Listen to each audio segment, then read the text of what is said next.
Okay, I'm thinking for myself out loud here, basically, and recording some notes for the article that I want to write. But it's about what to do and how to create things powerfully when we go into a relationship. And I think it's probably the most important topic we could possibly touch on. And this comes from the question that I asked to Lucas. And very instinctively, I asked Lucas about 3 words: direction, propulsion, and structure. Do you think you have enough direction, propulsion, and structure in the relationship to keep it together? Kind of like a rocket ship, it needs direction, propulsion, and structure in order to make it not explode all over time and space. And that's what we need to provide also for our woman, because if it's not tight enough, it will seep apart the vessel that we're creating. So we are rocket engineers. What do I mean by these words? Direction. There needs to be a sense of direction. Where's this relationship going and where are we going?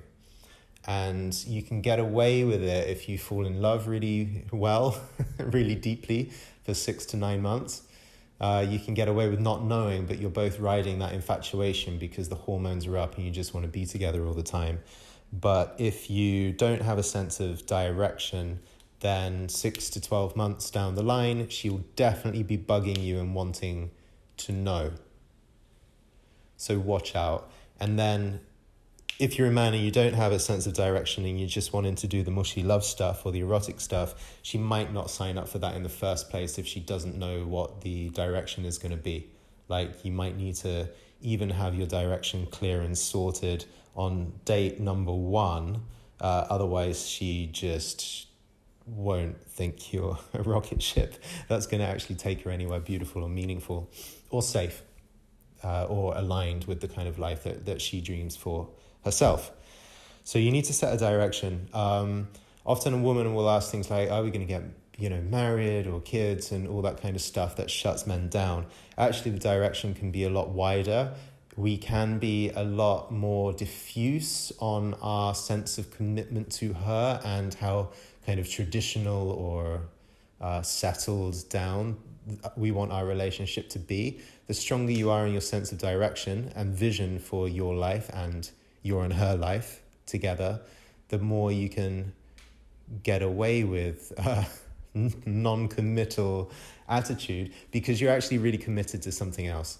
So say my direction is, you know what, baby, I am all about ayahuasca in the Amazon. I'm going to spend 6 months a year in Colombia and then 6 months a year in Europe or US. And I want you to come with me in both of those things, or at least some of the time in the Amazon and then all the time in Europe. We're going to be together.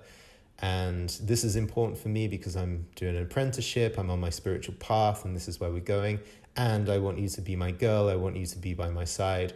And this is where we're going. You paint a picture and you're on an adventure that's bigger than you and bigger than her, right? And you're not going to stop. Your journey is just to be with her, or because she doesn't want to date anyone that's going to the Amazon. No, you've got a direction that predates and pre-exists meeting her and even falling in love with her, and you'd be a traitor to yourself if you cancelled it, right?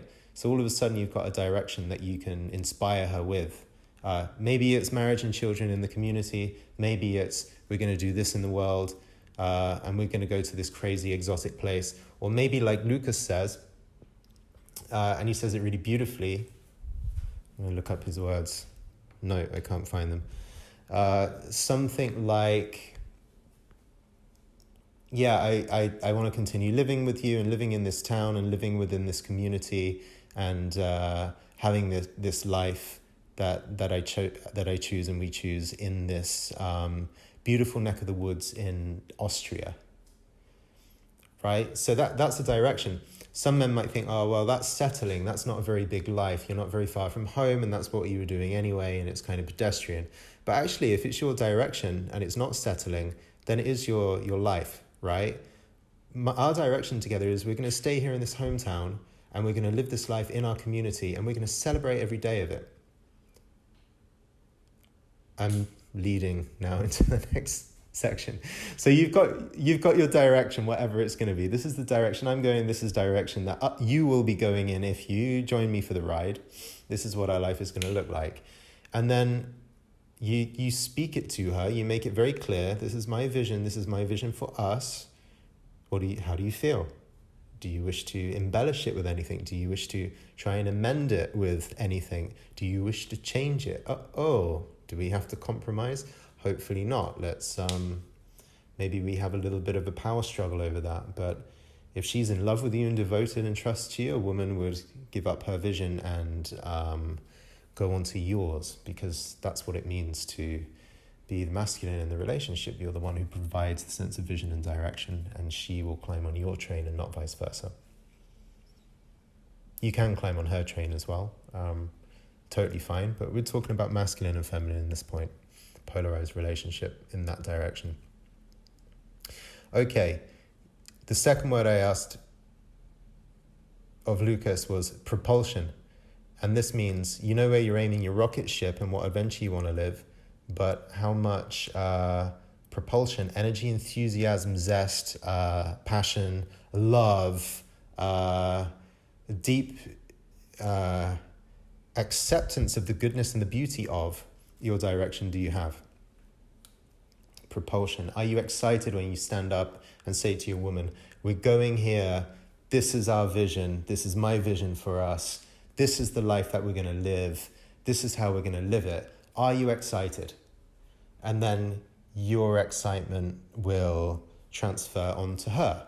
If you're confused or you're compromising or you're not quite happy with your lifestyle or your direction, you're not going to be able to transmit any enthusiasm onto her, right? So you need to celebrate it. And something I'm really pondering is one of the greatest virtues that we can have as men, as leaders in our relationship, is the art of storytelling and building a story or a narrative of the phase of life that we're in together. So we're going to die, right? Your relationship, even if it's fresh, it's going to die. If it doesn't make it a year, then it's dead. But even if it lasts you until you're 80 years old and one of you passes away, the relationship will be over, right? So everything is going to die. That is certain. And one of the most powerful things we can do in a relationship, actually, periodically, is mourn the inevitable fatality of the relationship. We come together and we both recognize in the moment that this cannot last forever. It's physically impossible that it lasts forever. And we are very clear on that. And when we do this at home from time to time, it just seeps out. It's not like we sit there once a month and mourn the fatality of our relationship. But from time to time, usually I will remember that it's all over and I will just speak the words, one day this will be over, babe, and you'll look back on this life we had here in Bali with this house and these cats and this cafe we went to and when we sat by the pool and watching the sunsets is going to be on, and you're just going to be mourning and yearning for it. And nothing shoots her back into the moment and into her gratitude like me making a statement like that, and nothing makes me more present either. And then all of a sudden we become very intimate and naked together because death, the mutual recognition that there will be death is super powerful for intimacy. Anyway, that is all a preamble. What I want to say with propulsion is that the more that you understand that one day this is all going to be over, you're never going to have a summer like you had in 2022 again. Just like all the winters and summers past, all the trips you ever made, they're all gone. That means you are in an era or an epoch of your life and you're sharing an epoch with her. There were some summer days in which I was with my girl. This was the story that we had to get together. These were the stories and the routines and the habits and the interests and the dreams and the hopes and the desires and the niggles and the frustrations that we both shared during that summer of 22. There were so many little different things, the crazy neighbor, the problem with the cat, the, visits to a hospital, even if things get difficult, the way that we didn't have enough money, so we had to get creative with the dinner, the way that one of us got this job, and it was actually really interesting because this whole other thing happened, the way we would go out to this cafe on a Saturday morning and just sit in the park and watch everyone do their running and make jokes of the people walking by, and you would always have that little cake with the cherry on the top, and I would have a double cappuccino because I drank too much wine the night before. So all of these little things are happening in your life anyway, but most people just dazedly wander through their life, not really noticing the little things that make their life rich.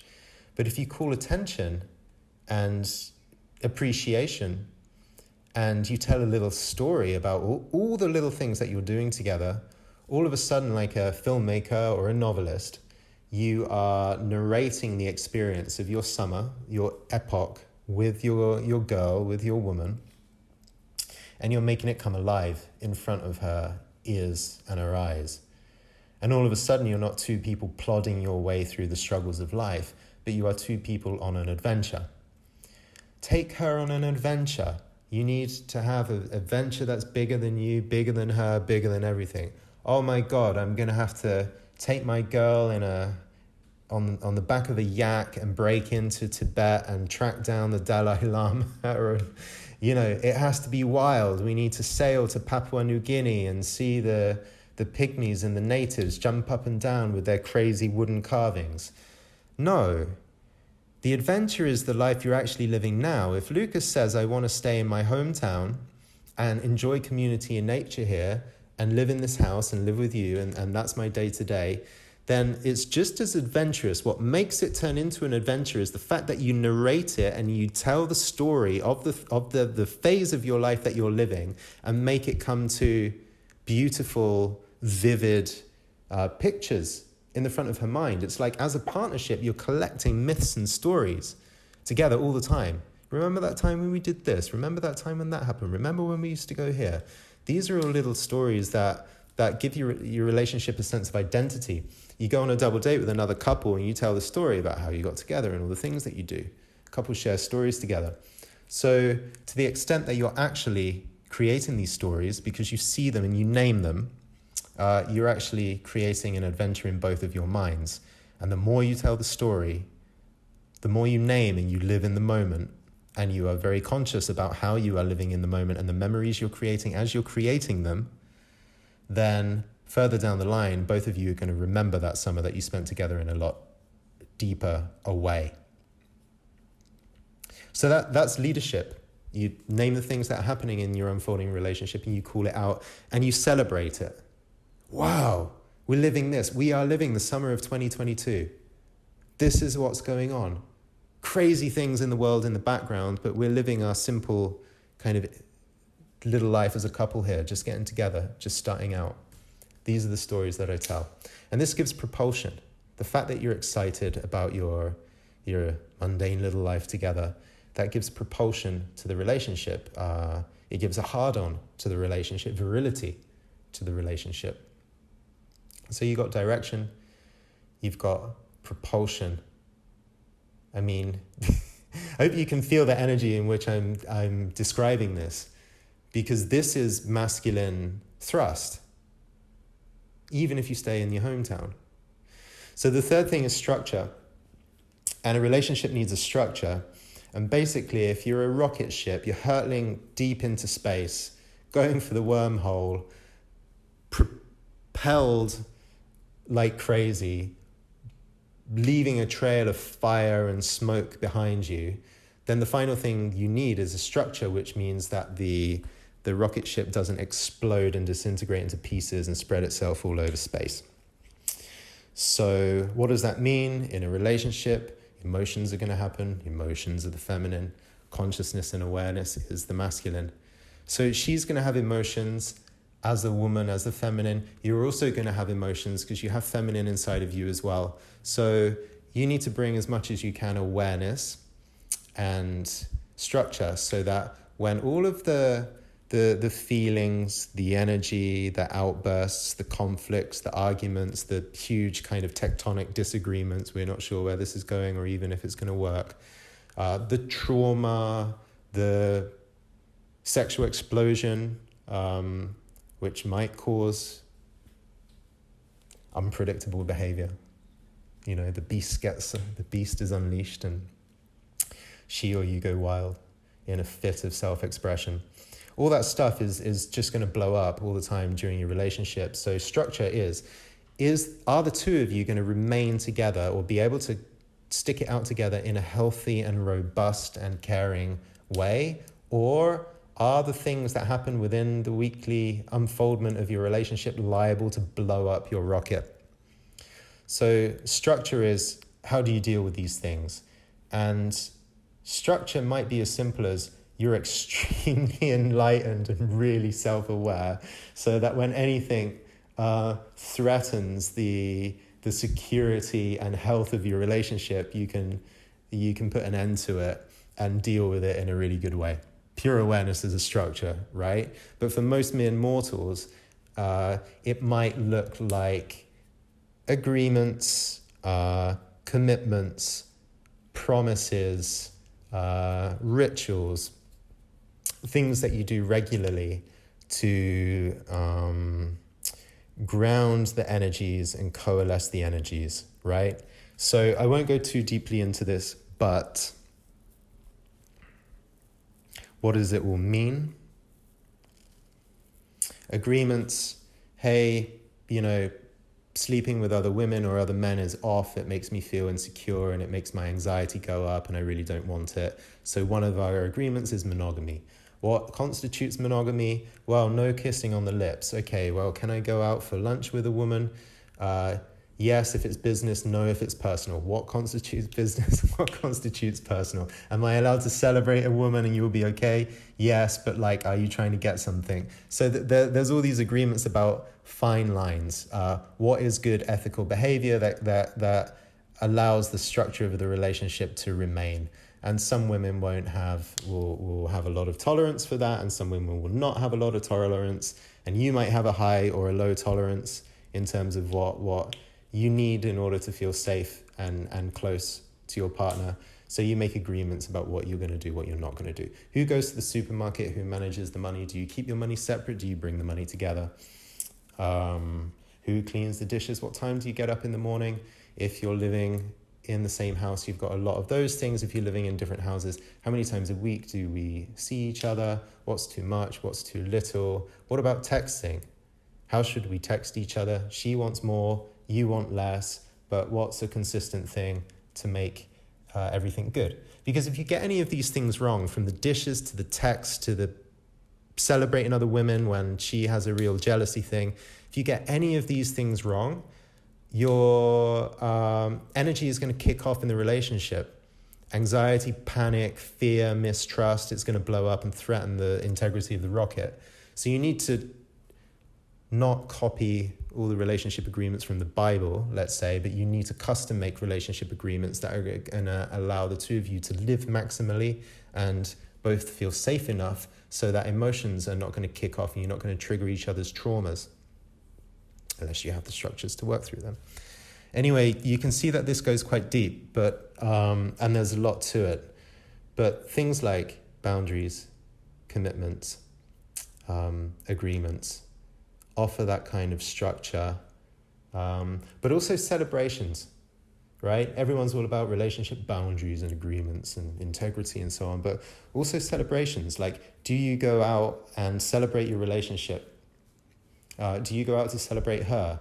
Maybe every month you should take her out for a celebration. What's going on in your life? I'm failing in everything. Okay, what was one little thing you did in your work that was great and moved you forward, or felt like you gave something and it came from your heart? Let's celebrate that, toast to that. What worked this month in our relationship? Toast to that. What about, your love, the things that you love in the world and the things that you give? So you can come together for rituals. I know if people are practicing tantra and things like that, there are real rituals that you can do. You come together and I don't know, you might massage each other, or you might have a sexual practice that you do together, or you might just have a little meditation that you do together from time to time. And some of that stuff can be really, really helpful to keep the connection strong when there's a lot of business going on. I think the failure of most Western relationships these days in our modern individualistic society is that we just don't create any form of glue to keep us together. So when I feel like it, I'll hang out with you. When I don't feel like it, I won't. If I lose interest in the things that kind of kept us together in the first place, then ciao. There's no more juice in this relationship for me. Well, that's going to happen at times in your relationship. You're never going to have the same mood or fancy for each other as you do at the beginning. But what's needed is ways that you come together regardless. You know, ideally you go and visit your parents every year for some traditional holiday. It doesn't matter if you're getting on well with them or not, but you go and see them anyway and catch up. There's an element of that that's needed for a good relationship in order for it to remain. So this is more structure. If you don't do these kind of rituals and have these little traditions, traditional relationships stay together because traditions are built in, but postmodern relationships just fall apart because there's no tradition whatsoever apart from the tradition of what do I want and what do I feel like doing. So you need to recreate with her certain rituals and traditions that are going to keep you bonded together. So if you have all those three things in place, direction, propulsion, and structure, and if you have a clarity and a vigor and an excitement and a passion for all three sides, then you've got yourself a rocket ship that women will probably stay in. And part of our work as men in our leadership is to understand dynamics like this, first of all, answer some of the questions that I've posed in this little talk, and become clear and state them to her. Sure, she will feel under the surface if you've got strong answers to these questions or not, but it's really important just to state them and make it really, really clear. This is our direction, baby. This is where I'm going, and this is where, if you come with me, and I'd love that, we will be. This is the life, this is the vision, the direction. And I'm excited. This is the story we can create together. All the little things that we're doing, that we want to do. And these are some of the agreements that I need. I want to know what you need to be in place for both of us to feel safe so that this ship can sustain itself. Because there's always going to be cold, freezing patches, hot patches, meteorites, all that kind of stuff when we're hurtling through space. Over and out.